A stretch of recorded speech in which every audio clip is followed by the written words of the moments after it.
पकड़ लो, जल्दी छोड़ो ना, तो वो भी झुक करके उठाता है, उसको भी झुकना पड़ता है। लगता से प्रश्न मिलेगा, नानक नैने होए रहो, इसके घाट में हो, और घाट के मन की रूप टूटती हो, लोग घाट देखो हमेशा आती रहती, वो बड़ी बड़ी घाट में करने के चल जाती है, छोटे बच्चा को क्या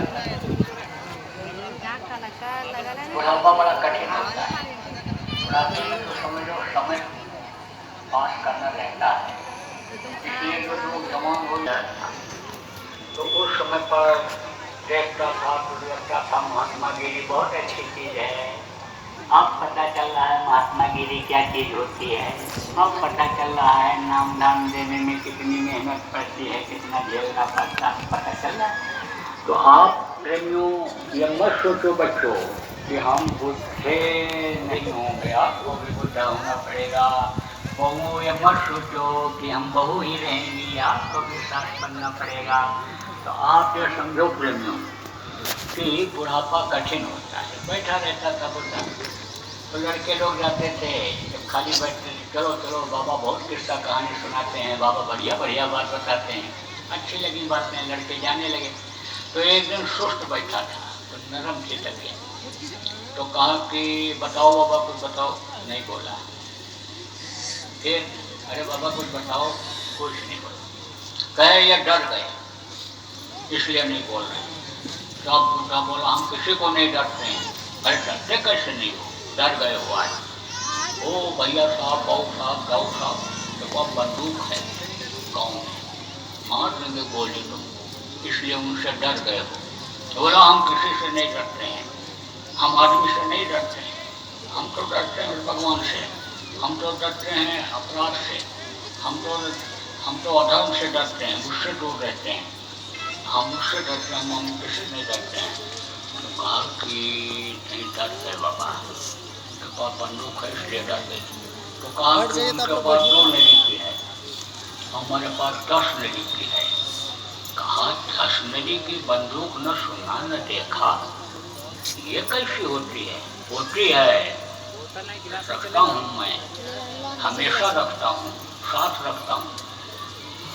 अरे तुम तो खाली धोती पहने बैठे हो, कुर्ता भी नहीं रखे कहाँ? अरे है तो दिखाओ, मौके पर दिखाता हूँ, ऐसे सब जगह नहीं दिखाता हूँ। और इच्छा जग गई कि कहाँ रखे हैं, क्योंकि उस समय झूठ लोग नहीं बोलते थे। झूठ बोलना बहुत बड़ा पाप बताया गया है, जीव हत्या करना बहुत बड़ा पाप बताया गया है। आप ये समझो जो जानवरों को मारते हैं, काटते हैं, लाते हैं, खाते हैं, पकाते हैं, सबको बराबर पाप लगता है। जो झूठ बोलते हैं, झूठ बोलवाते हैं, झूठी गवाही देते हैं, झूठा बोलने के लिए प्रेरित करते हैं, सबको पाप लगता है। तो झूठ बोलना ये पाप मानते नहीं। वो जो मारने मरवाने का पाप होता है, जो सताने का जिससे आत्मा को कष्ट होता है, वो पाप जल्दी क्षमा नहीं होता है। और अगर किसी की जान जा रही हो, मनुष्य मंदिर ये गिरने वाला हो, मस्जिद ये खत्म होने वाला हो, जिस काम के लिए भगवान की प्राप्ति के लिए मनुष्य जन्म मिला उसका काम पूरा नहीं हुआ और ये खत्म होने वाला हो, यानी मोटी बात आप ये समझो, जान बचाने के लिए अगर झूठ बोल दिया जाए तो माफ हो जाता है। झूठ पहले लोग नहीं बोलते थे। तो कहा भाई जब ये कह रहे हैं तो है इनके पास, लेकिन ये रखे कहाँ? पैर वैर दबाने लगे बुढ़े का, दाढ़ी वाड़ी में हाथ लगाने लगे, बता दो बाबा बता दो, काका बता दो, बता दो बता दो। तब कहा कि अच्छा देखो कि 1 नली, 2 नली, 3 नली, 4 नली और 5 नली ये और 5 नली ये, 10 नली जब दिखाता हूँ जिसको ऐसे दिखा देता हूँ, ऐसे वही सिर झुका देता है, वही नतमस्तक हो जाता है। ऐसा छोटे बन जाओ तो सब प्यार करने लगो। बर्दाश्त में देखो बहुत बड़ी शक्ति होती है। औरत को गुस्सा आ जाए, पति चुप हो जाए, पति को गुस्सा आ जाए, पत्नी चुप हो जाए, भाई को गुस्सा आ जाए, भाई चुप हो जाए, सास को गुस्सा आ जाए, बहू चुप हो जाए, बहू को गुस्सा आ गए तो सास, क्योंकि सास और बहू का झगड़ा मशहूर है। अब ये है कि गरीब घर की सास और बहू जब झगड़ा करने लगती हैं, लड़ने लगती हैं, जोर जोर से बोलती हैं, भद्दी भद्दी गाली देती हैं, तो सबको पता चल जाता है। और जो महलों में, फ्लैटों में, कोठियों में रहने वाली सास और बहू हैं, उनका झगड़ा का पता नहीं चलता है। क्यों? क्योंकि वो धीरे बोलती हैं और अंग्रेजी में गाली देती हैं। तो अंग्रेजी तो सबके समझ में आता नहीं है, लेकिन झगड़ा होने के यहाँ भी होता है और छोटी छोटी बातों में हो जाता है, ना समझी में हो जाता है। थोड़ी सी समझ अगर कर ली जाए तो फिर झगड़ा नहीं हो सकता है। आप देखो कि सोच यानी बदल जाती है जब बहू आती है ससुराल में। दूसरी सोच जो अपने मायके में थी वो सोच नहीं रहती। ससुर को ससुर समझने लगती, ससुर को अगर पिता समझते और सास को अगर माँ समझ ले, एक माँ को एक पिता को मैं छोड़ करके यहाँ पर आई हूँ, ये मेरे पिता और माता हैं, ये मेरे अब यानी समझो जीवन के रक्षक हैं, जीवन के पथ प्रदर्शक हैं। ये अगर सोच ले तो भाव खराब नहीं होते। और सास अगर ये सोच ले कि मेरी बेटी दूसरे के घर चली गई, मैंने उसको दे दिया, ये दूसरे की बेटी में ले आई, ये मेरी अपनी बेटी हो गई, तो भाव इस तरह का रहेगा तो झगड़ा नहीं होगा। और भाव जब खराब हो जाता है कि पहुँचते ही बहू ये सोचने लगती है कि पूरे घर की मालकिन मैं ही बन जाऊं, तिजोरी की चाबी मेरे ही हाथ में आ जाए, तो सास भी उसी तरह से सोचने लगती है कि कहीं पैर दबाते दबाते ये पैर दबाते दबाते गला न दबा दे। तो पैर नहीं दबाती है, उसी तरह वो भी व्यवहार करने लगती है। अगर सास जैसा पसंद करती, ससुर जैसा पसंद करते हैं, बहू बना करके अगर उनको खिला दे, परिवार वालों को खिला दे, तो बहू क्या खाना चाहती है, क्या पसंद है, खुद बना ले तो कोई नहीं देखेगा। और नहीं उनके लिए अलग, अपने लिए अलग बनाएगी तो बुढ़िया तो रसोई घर का चक्का डंडा लेकर 4 बार लगाएगी। जहाँ छुन्न मुन्न होगा तो आकर देखेगी ही कि क्या बना रही है। इसलिए यह सब सेट करने की प्रेमियों ज़रूरत होती है। आप ये समझो जैसे छोटा बनने वाली बात मैंने बताया, छोटा बनने वाली बात जब दोनों में हो जाती है, दोनों अपनी गलती महसूस करें, दोनों बर्दाश्त कर लें, तब झगड़ा नहीं होता।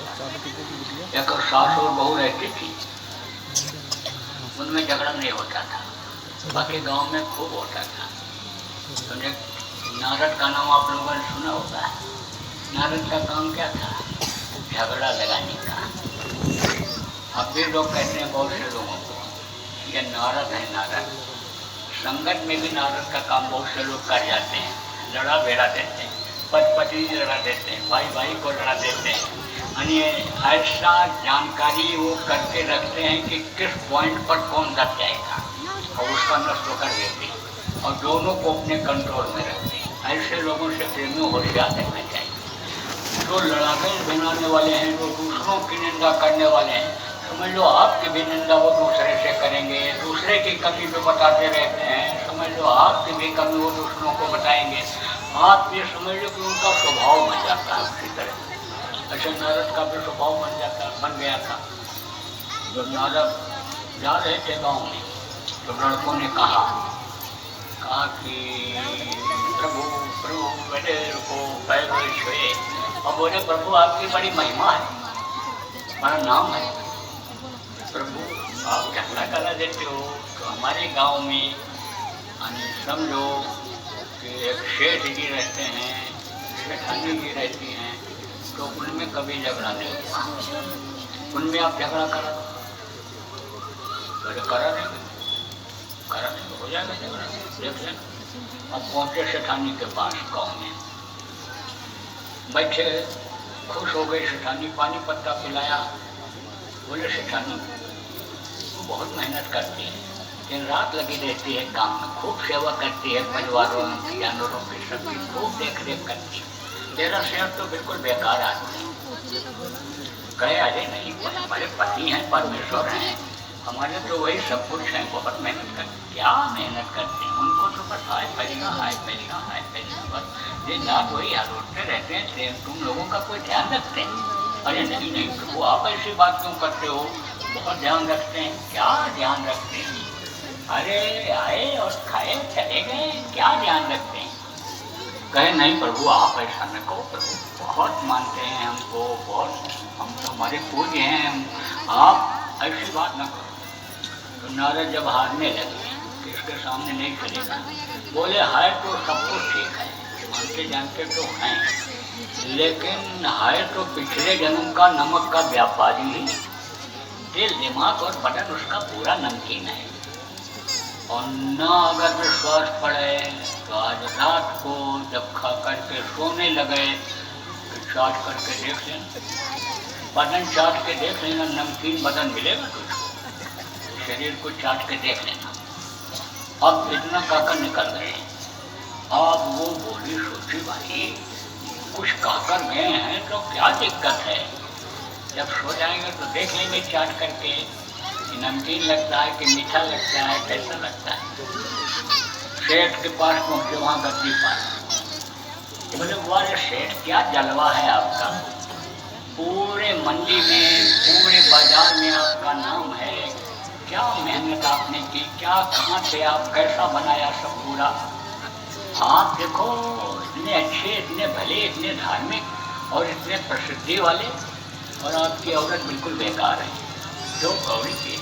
अरे नहीं नहीं, वो आप ऐसी बात क्यों करते हो? अरे क्या करते हैं, कोई ध्यान रखती है, दो ठो पराठा सेक देती है, जाओ दिन में खाओ पड़े रहो, जब चले आते हो बढ़िया बढ़िया बनाती है, खाती है। अरे नहीं नहीं प्रभु, बहुत त्यागी औरत है, लक्ष्मी है, जब से आई तब से देखो दिन दूना चार चौगुना सब बढ़ता चला जा रहा है, कोई दिक्कत नहीं है प्रभु, आप ऐसी बात क्यों करते हैं? अरे क्या बताएं हम, आपके सबके कुछ नहीं आ रहा है, आप तो बस पैसा इकट्ठा करने लगे हो, आप तो कोई ध्यान नहीं देते हो, सुबह चले जाते, दिन में कहाँ जाती है, क्या करती है, कुछ पता है आपको? बोले नहीं नहीं प्रभु, शंका मत पैदा करो, मेरी लक्ष्मी बिल्कुल सती है, सावित्री है, मेरी पत्नी को ऐसा मत कहो। नारद सोचे हम यहाँ भी फेल हो रहे हैं। चलते चलाते बोले कि सब कुछ हो सेठ, लेकिन है तो पिछले जन्म की कुटिया। जब रात को सो जाते हो तो आपका बदन चाटती है, और चाहे आज देख लेना, कर निकल गए। अब सेठ जो है वो खाए, खर्राटा लिया, इसे बनावटी खर्राटा जो एक बार, तब तक उसने कहा लालू जी का गए तो लो चाट के देख, तो चाटा जैसे दिया, चाटा से ऐसे निकाल के ऊपर, कहा कुटिया कहेंगी, तो उसने कहा लनिया कहेंगे, उसने कहा कटिया कहेंगे, तो लनिया कहेंगी, वो झगड़ा हो गया। अब लड़के खुश हो गए, तो 4 दिन 10 दिन बीता, तो नारद जी फिर उधर से जा रहे थे, कहा प्रभु क्या आपकी महिमा है, जिसके तरफ देख लो उसी में झगड़ा हो जाए। प्रभु हमारे गांव में सास और बहू दो रहती, उनमें झगड़ा नहीं हुआ, उनमें करा दो। बोले अच्छा तो चलो पहुँचो वहाँ, अभी हम पहुँचते हैं, कराते हैं झगड़ा। अब लड़के तो घर के बाहर गए, वहाँ बैठ गए कि झगड़ा होने की आवाज़ सुनाई पड़े। तो नारद की दिव्य दृष्टि खुली हुई थी। दिव्य दृष्टि किसको कहते हैं? इन्हें दोनों आंखों के बीच में तीसरी आंख, जिसको आत्म चक्षुषु नेत्र कहते हैं, उसके सहारे से वो सब जगह देख लेते थे, विष्णु लोक में पहुंच जाते थे, विष्णु से मिलकर चले आते थे, ब्रह्मा जहाँ चाहे तहाँ चले जाते। त्रिकालदर्शी थे। त्रिकालदर्शी किसको कहते हैं? जो भूत वर्तमान भविष्य सब देखता है, जमीन का भी देखता है, सुख का भी देखता है। तो आप ये समझो कि उनकी दिव्य दृष्टि खुली थी, तो दिव्य दृष्टि के सहारे देखा कि क्या कर रही है सास और बहू। तो सास तो चढ़ी हुई थी सीढ़ी के ऊपर, बांस की सीढ़ी होती थी पहले, उसी पर चढ़ करके अचार का मटका उतार रही थी, और बहू नीचे खड़ी थी। नारद ने सोचा मौका बहुत अच्छा है, गांव को भेजो और मटका ढकेल देना। जैसे मटका गिरेगा तैसे दोनों कुत्ते की तरह लड़ेंगे। गाड़ को भेजा और उसने धक्का दे दिया मटके को पकड़ाते समय। मटका नीचे गिर गया, चार का घड़ा हुआ चार का नीचे गिरा, जैसे जैसे घड़ा फूट गया तो सास बोली उतर करके आई नीचे, बहू मेरे से बड़ी गलती हो गई, मैं तुमको मटका पकड़ा नहीं पाई। और बहू पैरों पे गिर पड़ी, बोली माता जी अम्मा जी मैं पकड़ नहीं पाई, मेरी गलती। वो कहने मेरी गलती, कहने मेरी बेटी मेरी गलती, वो कहने माँ मेरी गलती। नारद वहाँ दरवाजे पर खड़े देख रहे हैं, कह रहे हैं अब कौन सा मंत्र मारूं, अब कौन सी विद्या लागू करूं, कौन सा श्लोक पढ़ूं, अब तो मैं बिल्कुल फेल हो गया हूँ। नारद पहुँचे दोनों के सामने, बोले देखो न तुम्हारी गलती न इनकी गलती, गलती तो मेरी है। जो तुम्हारी जैसी सास और बहू के बीच में मैंने झगड़ा कराने की कोशिश किया, तो अगर छोटे बन जाओ सब प्यार करने लग जाए। अब कभी कभी ऐसा भी होता है कि औरतें आदमी उठ जाते हैं घर से, सुनते सुनते हैं बातें ऐसी होती हैं कि जो अंदर जगह बना लेती हैं, घाव बना लेती हैं, और वो घाव जल्दी भरता नहीं है। लठ मार दो तो वो घाव भर जाता है, बातों का घाव भरता नहीं है। तो ऐसी बातें होती क्यों हैं और ऐसी स्थिति में करना क्या चाहिए ये भी आपको बता दूँ। देखो संतों का दर्जा अलग होता है, ऋषि मुनि योगियों का साथ अलग होते हैं, बताने का समय नहीं है, लेकिन ये आप विश्वास करो। तो संत भी माँ के शरीर, माँ के पेट में ही पलकर बाहर निकलते हैं, लेकिन वो अपनी आत्मा को जगा करके परमात्मा तक पहुँचा देते हैं। तो परमात्मा की ताकत उनके जीवात्मा में आ जाती है, और वो जीवात्मा रहती कहाँ है, शरीर में रहती है। तो शरीर में भी ताकत आ जाती है। जैसे बर्फ़ के ऊपर हाथ रखो ठंडा हो जाएगा, उसके ऊपर कपड़ा डाल दो फिर हाथ रखो तो भी ठंडा मालूम पड़ेगा, ऐसा हो जाता है। तो आप संतों की महिमा में कहा गया है कि संतों की महिमा अनंत अनंत क्या उपका है, अनंत उपकार संत करते हैं, दूसरों के लिए जाते हैं, परमारथ के कारण संतन रहे। तो समझो कि संत की महिमा में बताया गया है कि जो मक्खी मच्छर तक उनके शरीर से छू जाते हैं और दया हो जाती है, उनको भी मनुष्य शरीर मिल जाता है। जिस घोड़े की सवारी कर लेंगे मनुष्य शरीर पा जाएगा, जिस बकरी की का दूध पी लेंगे मनुष्य शरीर मिल जाएगा और बच जाएगा। लेकिन स्वभाव जल्दी नहीं छूटता। जब घोड़ा था तो भी दो लत्ती मारता था, आदमी बन गया तो भी वो ठुकराता मारता झगड़ता जाता। औरत बन गई बकरी, तो जैसे बकरी चिल्लाती रहती है ऐसी औरत भी दिन भर बोलती रहती है। तो सुनते सुनते मन भर जाता है। आप समझो हाथ पैर का इशारा देखते देखते अभी छिन्न हो जाता है, कोई कैसा भी हो तो बर्दाश्त से बाहर हो जाता है। ऐसे समय में क्या करना चाहिए, कान में उंगली लगाओ, आंख बंद कर लो, कपड़ा ऊपर से डालो, भजन पर बैठ जाओ। लोगों को आपको मालूम है भजन कैसे किया जाता है, जिनको नहीं मालूम है आज बता दूंगा। मुँह से क्या बोल रहा है सुनोगे नहीं, आंख से हाथ पैर से क्या इशारा कर रहा है देखोगे नहीं, तो गुस्सा नहीं पैदा होगा, झगड़ा झंझट टल जाएगा। क्योंकि क्रोध एक अग्नि है, क्रोध थोड़े समय के लिए रहती है फिर बुझ जाती है। सृष्टि का विधान यही है, नियम यही है, जो पेड़ फलता है झड़ता है, जो आग जलती है वो बुझती है। तो क्रोध खत्म हो जाएगा, शांत हो जाएगा, तो झगड़ा झंझट टल जाएगा। मोटी बात आपको बताऊं, रुपया पैसा में बरकत का, आप मेहनत और ईमानदारी की कमाई करोगे, लक्ष्मी खुश रहेंगी, आपके पास रहेंगी, बरकत हो जाएगी। मार करके काट करके लूट करके लाओगे, दिल दुखा करके लाओगे तो वो पैसा चला जाएगा। जिस तरह से लाओगे उसी तरह से तकलीफ दे करके चला जाएगा। देखो हराम का पैसा नहीं डूबता है। आप ये समझो कि जुआ में जीत करके और रुपया पैसा लक्ष्मी उनको कहते हो जुआरी लाता है, लेकिन रुकता है, खर्च हो जाता, खत्म हो जाता। इसलिए मेहनत और ईमानदारी की कमाई करो, जहाँ लगेगा वहीं शुद्धि रहेगी, सफेदी रहेगी, तरक्की रहेगी। तो ये तो बताया आपको लोक बनाने का तरीका नहीं, अब बताऊंगा परलोक बनाने का तरीका। जीवात्मा के उद्धार का इसी मनुष्य शरीर में घर में ही बैठ करके देवी देवताओं के दर्शन करने का, खुदा के दीदार का, रूप परियों के दीदार का, रूप को निजात दिलाने का तरीका आपको बताऊंगा। देखो हमारे यहाँ जैसा मैंने बताया कोई भेदभाव नहीं, इंसान और इंसानियत वाली बात है। सबके अंदर उस मालिक के मिलने का रास्ता है, सबके अंदर मालिक की ही रूह है, सबके अंदर मालिक का वो सिंहासन है।